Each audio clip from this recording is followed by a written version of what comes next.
जन्म जन्मांतर से रूठी माँ लक्ष्मी को कैसे मनाएं? लिंग पुराण कथा। पौराणिक काल की बात है। बहुत सारे मुनि सभी पापों से छुटकारे और दरिद्रता को हमेशा के लिए जड़ से खत्म करने का सरल सटीक उपाय ढूंढने में लगे थे। ढूंढते ढूंढते उन्हें कई उपाय मिले, पर इन उपायों में से ऐसा कौन सा है जो आजमाया हुआ है, सबसे बेहतर और निश्चित प्रभाव देने वाला है? यह जानने के लिए बहुत सारे ऋषि इकट्ठा होकर सूत जी के पास जा पहुँचे। ऋषिगण सूत जी के पास पहुंचकर एक साथ बोले, लगातार लक्ष्मी बनी रहे और सब पाप भी कट जाए। किसी भी मनुष्य के लिए इसका सबसे सरल सहज उपाय क्या है? आज हमें यह बतलाइए।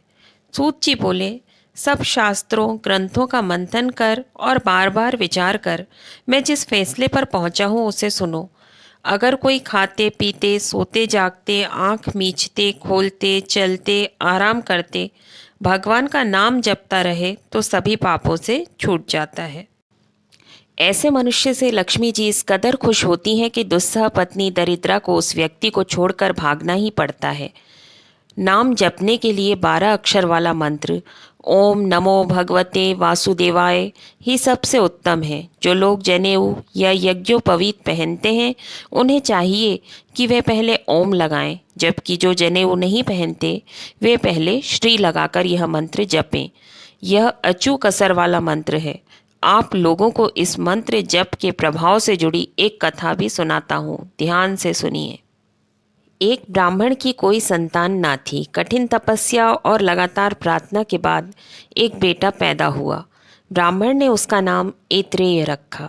सही समय पर उसके संस्कार पूरे कर उसे पढ़ने भेजा गया। आश्रम और वहाँ गुरुजी की तमाम कोशिशों के बाद भी कुछ साल बाद तक ऐत्रेय लिख लोढ़ा पढ़ पत्थर ही रहे।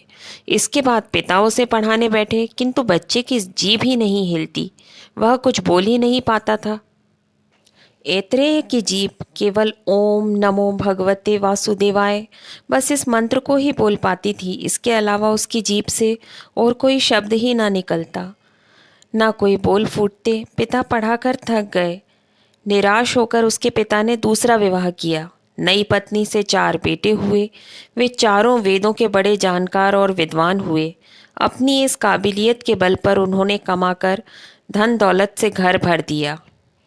ब्राह्मण की दूसरी पत्नी और उन चारों की माता बहुत प्रसन्न रहती थी, किंतु ऐत्रेय की माता दुख में डूबी रहती थी। एक दिन उन्होंने ऐत्रेय से कहा, बेटा, तुम्हारे और भाई वेद वेदांग के विद्वान हैं, उनकी कमाई से उनकी माता को कितना सुख है। बेटा, मैं एक अभागिन हूँ, तुम मेरे बेटे हो, प्यारे हो, पर तुमसे मुझे अभी तक कोई सुख ना मिला। मुझे हरदम नीचा देखना पड़ता है। इस जीवन से तो मेरा मर जाना ही अच्छा है। उनके चलते माता को इतना दुख है और वे उनके अनपढ़ होने से इतनी निराश हैं। ऐत्रेय ने यह पहली बार जाना।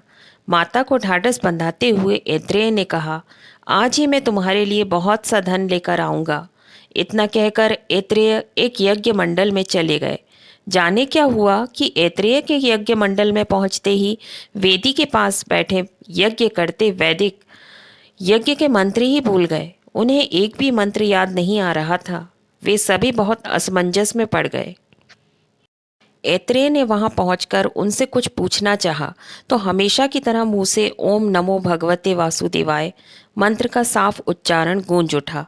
यह सुनते ही वैदिकों को न सिर्फ मंत्र याद आ गए, बल्कि उनके मुख से ठीक ठाक उच्चारण होने लगा। यज्ञ करने वालों के मन में ऐत्रेय के लिए श्रद्धा उमड़ पड़ी। आज ये न होते तो सारी तैयारी बेकार जाती। हंसी होती अलग से। जरूर ईश्वर के भेजे बड़े महात्मा हैं। उन लोगों ने ऐत्रेय को प्रणाम किया और विधि विधान के साथ उनकी पूजा की। जल्द ही उन्हें पूजने वालों की भारी संख्या हो गई। मौजूद लोग तो क्या, यज्ञ करने वाले पंडित ऋषि मुनि सब ने बढ़िया चढ़ावे के साथ उनका पूजन किया। पूर्णाहुति के बाद यज्ञ समाप्त हुआ तो सोना हीरे जवाहरात आदि से ऐत्रेय का स्वागत किया गया। जमीन गाय और दूसरे दानों की तो गिनती ही ना थी।